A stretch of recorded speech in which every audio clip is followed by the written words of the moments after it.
Now, like many visitors to Scotland, we have already explored the cities of Edinburgh and Glasgow, but we have been told by many people now that if we really want to start discovering what Scotland is all about, we need to explore further afield. So that is exactly what we've spent the last 2 days doing, and I can tell you now, they definitely weren't wrong.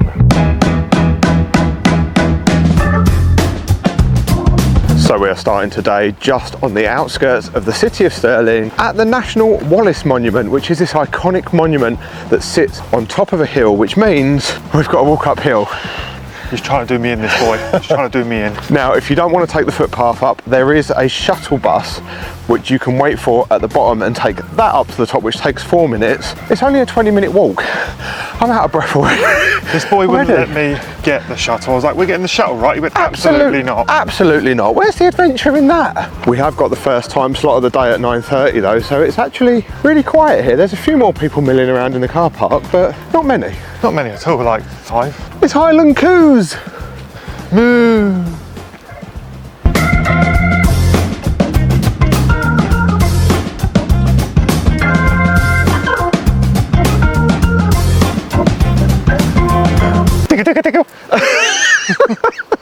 Well, that's a good sign. We're halfway already. That's literally taken us. That's taken us not even 5 minutes. And we were stopping, I guess, to record. I mean, I'm happy with that. If this is halfway and then we've got to do that again, I'm cool with that. Or are you lying to us? It's just trying to G us up. Come on, you can do it. We'll let you know.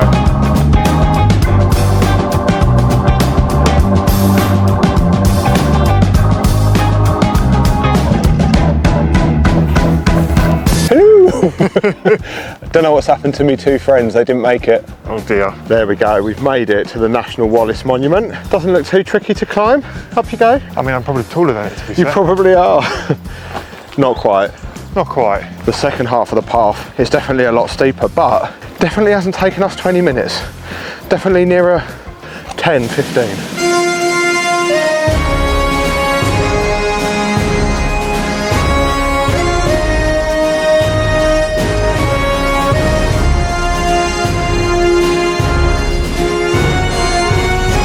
I think we are the first people in, and we even beat the shuttle bus. We did, I'm impressed with that. We literally, as soon as I got to the top, they then pulled up, I was like... Views are pretty incredible outside though, and we can even see over to Stirling Castle, where we're visiting later.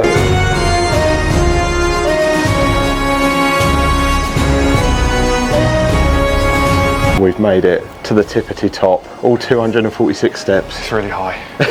For me anyway. Well, it's worse obviously because it's sat on top of a hill as well. And it's really quite windy. My hands are sweating.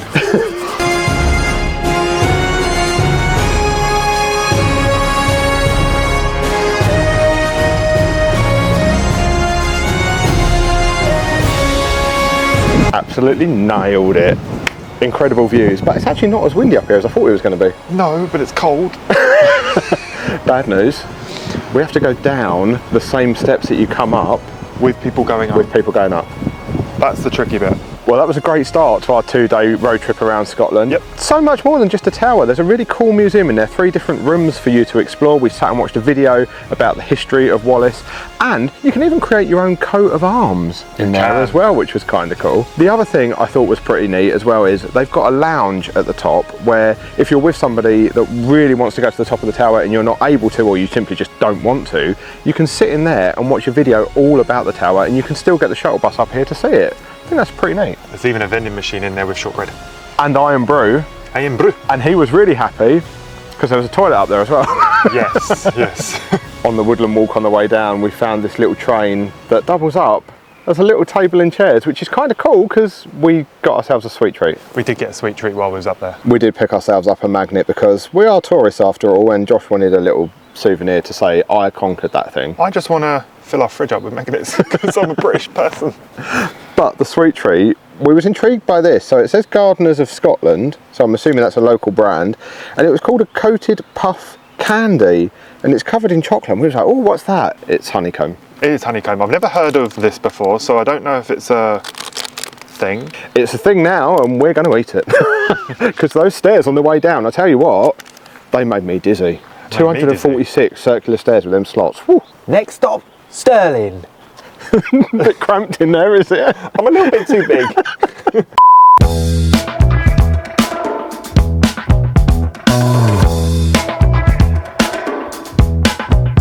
So we've made it to Stirling Castle after negotiating a few road closures through the city centre. Cracking view of the Wallace Monument that we've just left behind us over the way. And I've been reading online, apparently a lot of people prefer this to Edinburgh Castle, so let's go and explore and find out what we think.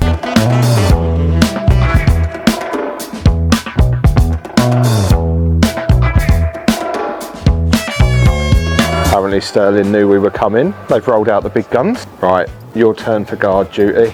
Off you go into your lookout post. Protect the city. I'm a bit, oh no, I can stand up. Can you even see anything in there with your sunnies on? No. You're meant to be looking the other way to defend the place anyway. Ice cream and coaches. Trust you to see the ice cream there. That was the first thing I saw as soon as we rocked up. I think we've only been here 5 minutes and I'm already going to say I do prefer this to Edinburgh Castle. It's got much more of a relaxed vibe about it. I think there's a lot more open space. Yep. A lot more bits to just walk down and explore, and it's a lot less people-y. A lot less, and I think the views are 10 times better. Well, of course, we found the kitchen. Obviously. Sniff out that food even if it's not real.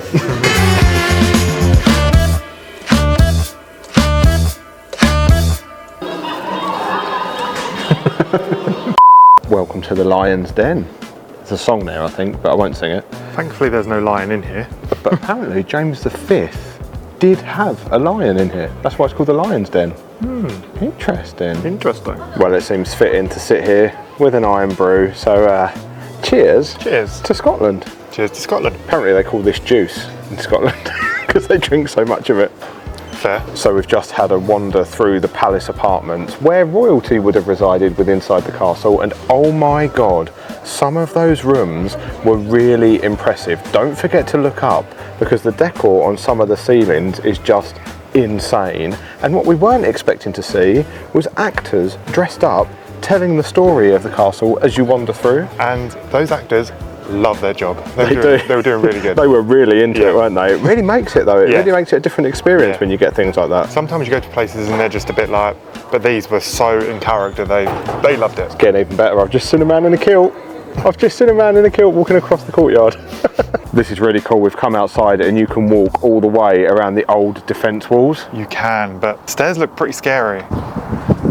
Oh. Is it not too bad? I don't know. I don't know, it's that big drop down the side I'm more worried about. Oh. Now when we were in the palace apartments we saw this room with all these incredible tapestries around it, and this exhibition actually shows you how they were made. They were made here. That's pretty incredible. Well, Stirling Castle's been fantastic. We definitely prefer this to Edinburgh. However, I feel a little bit ripped off because those cans of iron brew that we had in the castle courtyard were £2.10 each. Just got in the gift shop on the way out, £1.75 in there. What's that all about? Anyway, I don't know about you, but all this exploring and wandering through the great kitchen has made me hungry. I'm always hungry, so... Spot of lunch? Let's go.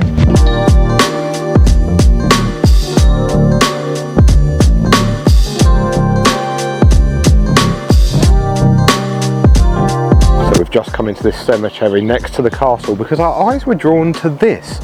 I was not expecting to see a pyramid in Stirling, but apparently it's a memorial to the Scottish martyrs of Reformation. It's very unique. I've never seen one like this before, especially this big. It's huge. There is another one in Scotland somewhere, right. I think that's bigger, that's a tomb. I might be wrong, but if anybody knows, comment down below because that's somewhere we'd like to go as well. We've also just eaten lunch in a historic house at Darnley's house. Yeah, it was really nice actually. I had a cheese and apple slaw sandwich. You did. Which was good. I had a tuna and mayo. I'm a little bit gutted. I wish I got the one he had. He had sandwich envy. Mine was still really nice, but his looked more full and was really...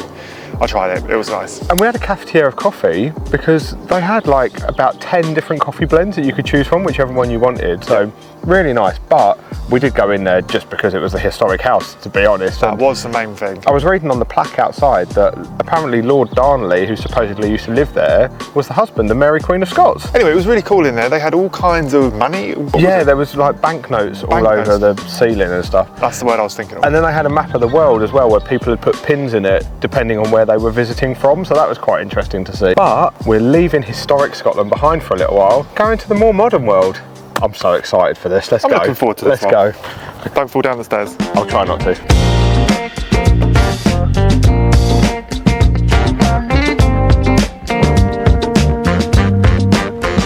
Now that is impressive. Welcome to the Falkirk Wheel. This is the world's only rotating boat lift built to connect two canals for the first time since the 1930s, and she is beautiful. Fun fact is, I've been here before. Don't remember any of it. None of it. Not even a slight. Good news for you is we're back. I have one picture of it on my Facebook. Don't even remember taking it. Well, I've never been here before, but it's been on my bucket list ever since it was built. It's taken me like over 20 years to get here and see it, so I'm well happy. And we've literally just seen the massive rotating lift in action as it was bringing one of the boats back down, and then it seemed to stay at the bottom for quite some time until the boat actually started making its way out after the gates lowered. And the good news is, it's our turn next because we're going on the boat trip. Yes, it is. What I didn't realise though was, as well as the Falkirk Wheel being here, there's like a whole tourist trap operation going on. They've got like bumper boats and zorbing balls. They've got a mini golf which has got a mini version of the wheel and the kelpies on it. It's like they've gone, the wheel's going to bring everyone here. How do we keep them here to spend more money? Yep, and they've got food. They've even got a a wood-fired pizza place. It does smell good, but we have just eaten, unfortunately, so never mind. Talking about the tourist trap though, don't get fooled by the parking. We've done something by mistake, but we're happy about it. So I used Waze and just put in the Falkirk Wheel, and it took us to a car park on the other side of the canal, and then we just had to cross this little wooden bridge to get over here. And I was a little bit confused because when we looked on the map, we're not in the Falkirk Wheel car parking lot. So I went and asked at reception, and apparently we've accidentally gone into the council car park, which is completely free. If you go in the Falkirk Wheel car park, it's £3.50. They don't tell you that on their website. Before we go and get on the boat, some fun facts for you. Here we go. There used to be 11 locks that you had to navigate to get from the lower canal to the upper canal. Okay. Now, just half a rotation on that thing that takes only 5 minutes and uses only the same amount of power as it takes to boil 8 kettles. Can you believe that? Interesting. That thing and the weight it must lift, and it's only the same amount of power as boiling 8 kettles. It's funny, and there was a lady saying down there, you couldn't imagine how much power and oil that must be using. We can. It's the same as boiling 8 kettles, well maybe not the oil. Maybe price that up on your little meter and yeah, that's mind-blowing though, isn't it? It's crazy. Oh, they're letting the canal boat go first. As much as I love the idea of doing a canal boat, the thought of doing a canal boat on that thing terrifies me even more than just doing it on locks. I think that's a little bit extreme. Looks like this is going to be our boat. In Archimedes we trust. More than we trust in me doing a narrow boat.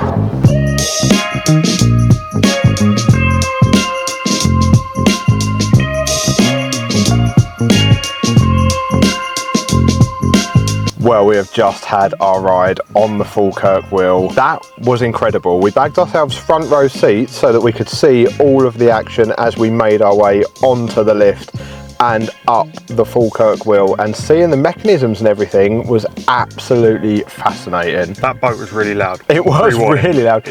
And the lift it was more juddery than I expected it to be. I was expecting it to be really smooth, but it's not. It does judder you around a bit. Then you get to the top and the gates like open and go into the water. You start making your way along the concrete reinforced aqueduct. They made a point of saying that. I'm glad it's reinforced because it's definitely holding some weight. And then you make your way through the Roughcastle tunnel, which looks really cool with all the lights and everything in it. And then you just do a turn when you get to the other side where some of the original locks and stuff are. Make your way back through the tunnel, and that's when you get some spectacular views on the way back down. Yeah. However, it's slightly more terrifying on the way back down because you kind of approach the end of the lift. Oh, there was a lady next to us, she was like, I'm petrified of heights. Yeah, she's petrified of heights, and we're getting closer and closer to the edge, and you're like, ooh. You just see this sheer drop. Even I'm scared of heights, but I was alright with that. We really enjoyed that though, because it was really informative. The guides were brilliant, gave you loads and loads of information about it, and not just about the Falkirk Wheel itself as well, but the local area, pointing things out, points of interest, etc. Absolutely loved that. And it may be the only place in the world where you can do that, but the Falkirk Wheel is not the only magnificent sight around this park.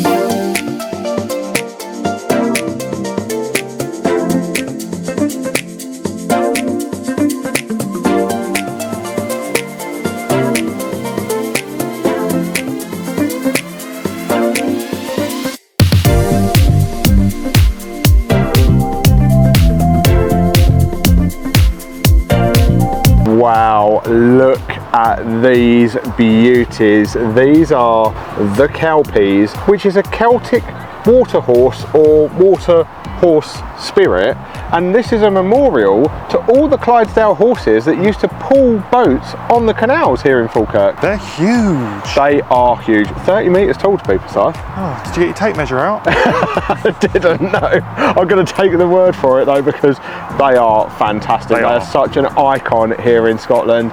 We are ticking off those bucket list items today. How magnificent are they? I mean, even better, like the sun's out, but you've got the moody sky, which is just giving that vibe. That really What's cool vibe. That all about? I don't know. Well, you say apparently the Kelpies used to offer rides in mythology, but they were tricky little beasts because apparently they had sticky backs and they drag you down to your doom. So, what way to go? Don't mess with them. What I didn't realise though was that the canal literally runs right through the middle of them. There's literally a lock in between the two of them. Ah, I didn't even notice that. I saw this little part here where you could come in. I just thought it was like a turn point. I think it is a turn point and like a passing point. But yeah, there's a lock in the middle, and then we just walked over this bridge. You might be able to tell from the bit on the floor. It's a swing bridge. It bloody moves when you walk on it. It frightened the life out of me. People going the other way laughed. They did laugh at you. I laughed at you as well. Ooh-wee. That is high. It's just incredible to look at from down here. I feel so tiny at the moment.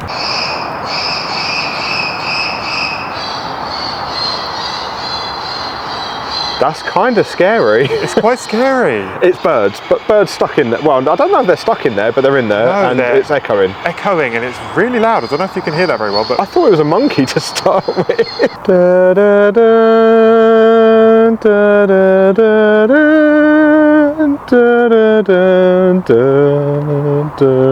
Jack? They do light these up at night as well, and they look absolutely incredible. Would love to see that one day. However, we're in Scotland in June and it doesn't really get dark. Well, we've just found the best place ice cream van in the world right next to the Kelpies, so we've treated ourselves to an ice cream each. And what better view than sitting here with an ice cream, looking at the Kelpies, and you're not having any of mine, you cheeky bugger. Well, try. Anyway, cheers to day one in Scotland. I just got an electric shock off of you. We keep doing that. We have a lot of energy between us. Anyway, I'm going to eat my ice cream. We'll see you all in the morning.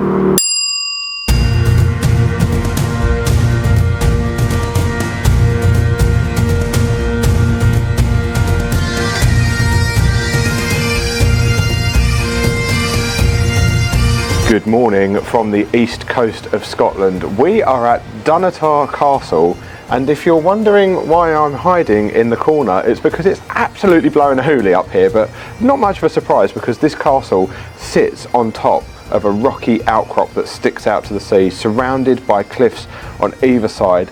That's why it's so popular here, because it's in an absolutely stunning location. When we first got here, the sky looked a little bit moody, looked like it was raining out to sea, and we thought, oh no, not only is it going to be windy, we're going to get wet. But sun has come out and it's not too bad despite the wind. FYI, I hate the wind. We've been lucky though in Scotland, really. We have been super lucky, literally every single day.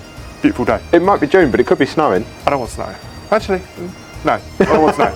No. Worst case scenario, we could light the fire. Good luck lighting a fire in this wind.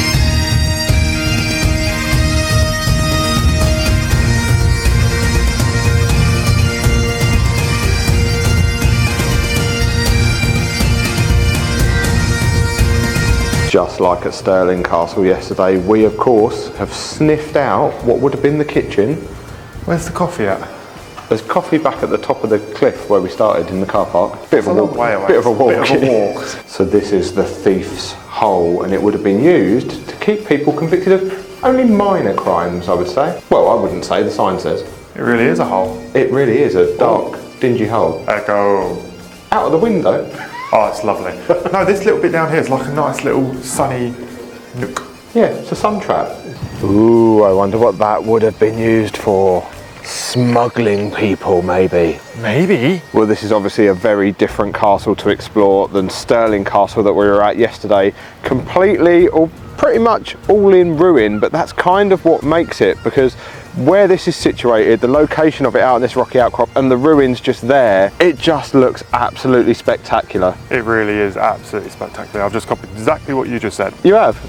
Thanks for stealing my words. You're welcome. But when you think of Scotland, and the coast of Scotland in particular, this is exactly the image that you picture. Ruins of castles on the top of these cliffs with the waves crashing against the rocks. If you didn't feel like you were in Scotland yesterday, you definitely feel like it today. Was that a bunch of sea lions over there? The sign up there did say that there are seals, dolphins and porpoises in the area. I can't tell if they're birds over by the rockery.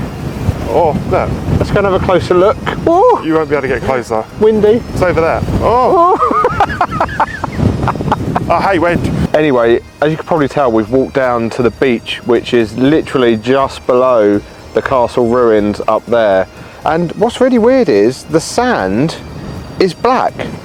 It almost reminds me of being in like the Canary Islands. Oh, doesn't feel like it.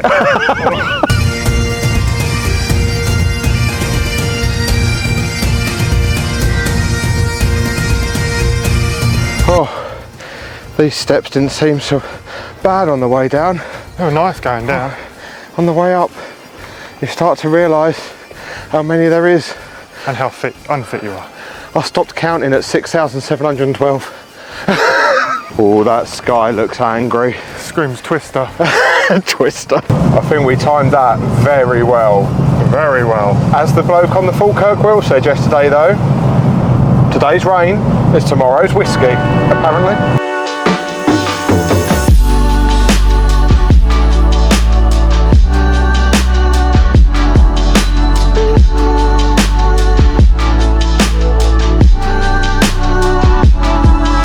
We've made it literally 10 minutes round the coast to our next destination. This is Stonehaven, which is a really cute little harbour town on the Aberdeenshire coast.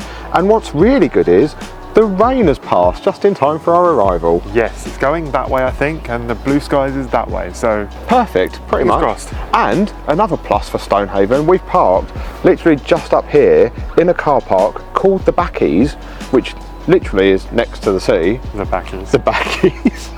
Such a child. I did actually backy into the space as well. You did, well done. But it's free. Yes, we like free. We're quite good at doing things for free with these car parks lately. Anyway, I don't know about you, I fancy a coffee. Coffee and Cake. something foodie wise. Cake. As we're walking alongside the harbour to find somewhere for coffee, we've just walked past the Stonehaven toll booth and I was reading the sign. Apparently it was erected in circa 1600, making it the oldest building in Stonehaven. We like that. What? We like that. I like old. Look at the sand here though in Stonehaven Harbour compared to where we just were at Dunnottar Castle. Nice and golden, and it's only a harbour. Nice, I like it. Beach day? No.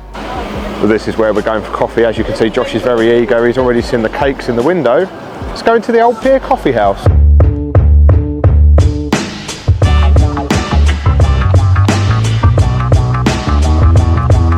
Now that was a very good lunch. Perfect little spot, well done. Oh yeah, no, that was fantastic. We decided to share a festive turkey baguette because it's June and we're feeling Christmas. Yeah, why not?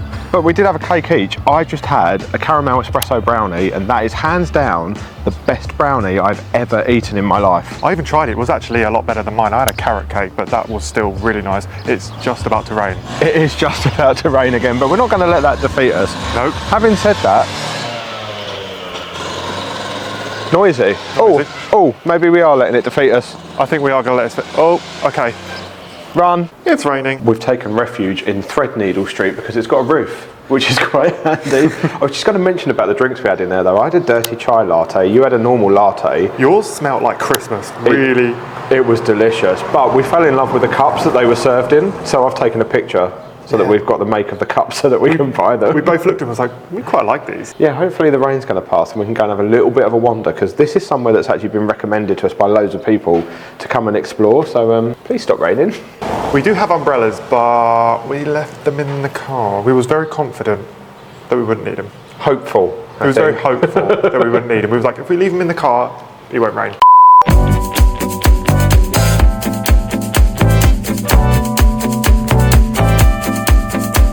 Well, it stopped raining, the sun came back out, so we've had a little bit of walk further around the harbour and we've made it to this little beach just in time for it to start spitting with rain again. Fabulous, but we have found a little undercover thing. But yeah, there's a little shelter down there with a bench in it if we need to go. But speaking of benches, we just wandered past this wood carved bench, which was really cool. Really cute. Little lighthouse on one arm and a boat on the other. And that's why we love wandering places like this, because you never know what you're going to see. There is a paddle boarding place here as well, and just up there there's a little black like old horse box that is now a wood-fired sauna. Unfortunately, it's not open today, otherwise we could have gone in there, run down this walkway to the beach and gone for a dip in the sea. That would have been entertaining for you. Refreshing. Refreshing for us. It is a very Scottish day though. You look one distance, the sun's out on the hills, but there's big black clouds behind it, then the wind whips up, and then over here we've got blue sky again. Doesn't get any more Scottish than that, does it? About 4 seasons in one day. I know. Okay, this is cool. Now we can see why people have recommended us to come here.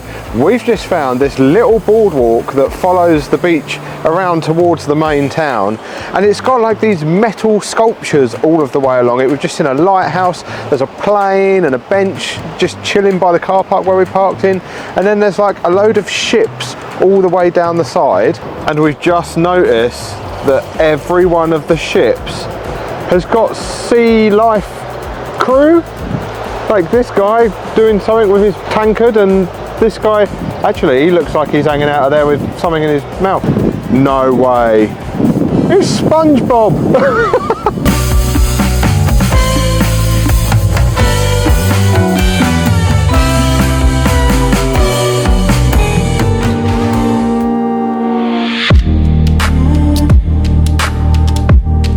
Well, we've made it to the final stop of our 2-day road trip across the east of Scotland, but it's not over yet, and we have just arrived in Old Aberdeen. We've just walked along Cathedral Walk, which is absolutely stunning, with the backdrop of a cathedral that is like no other I've ever seen in the UK, because it's made out of the grey granite that Aberdeen is famous for. And we've just wandered into the University of Aberdeen to the Cruickshank Botanic Garden, which is free to just wander in. Felt a little bit like we were wandering in somewhere we shouldn't be. That's what I was going to say. We walked in, I was like, are you sure we're allowed in here? Yeah. We definitely are, so we're just going to have a wander around here, and then we're going to explore some more of Old Aberdeen. It's going to rain. And it's raining, but this time, quick, we've both got a brolly. Quick, hold on. Oh my God, You wait. Lovely. Lovely. Well, this is a different experience, isn't it? Going well. Both sat on a bench with our brollies, just overlooking the Botanic Garden in the pouring rain. But we're dry. That's all that matters. We're dry. And we're happy. And that's what I was going to say. I was like, are we? Well, sometimes when you're travelling, it pays to be spontaneous, because as we sat in the rain, I was checking Google Maps and found that there is a zoology museum right next to the Botanic Garden. So we dipped in there, and it's not the biggest museum in the world, but it's free to enter. It was warm out of the rain, and they've got quite a lot of exhibitions in there. I was happy because they'd got penguins. I was happy because they had koalas. So if you love a bit of taxidermy or a load of bones, that's definitely the place for you. But we've come out of there because it stopped raining again, and we just wanted to explore a little bit more of Aberdeen Old Town.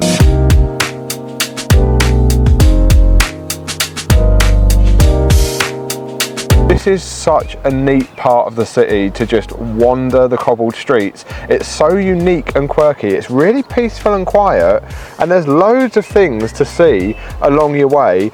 I wanted to go and see the Powys Gate, which we saw, which was pretty spectacular. Didn't see Rapunzel. Didn't see Rapunzel. Josh did say they look like Rapunzel's towers, but what an incredible and beautiful part of Aberdeen. It's definitely somewhere we're going to have to come back to and explore more when we've got a little bit more time. But just in time for it to start raining again, that brings our 2-day road trip in Scotland to an end. But our Scottish adventure is not over yet, because next up we're going to be visiting Scotland's most underrated city. So make sure you're subscribed if you're not already, so you don't miss that.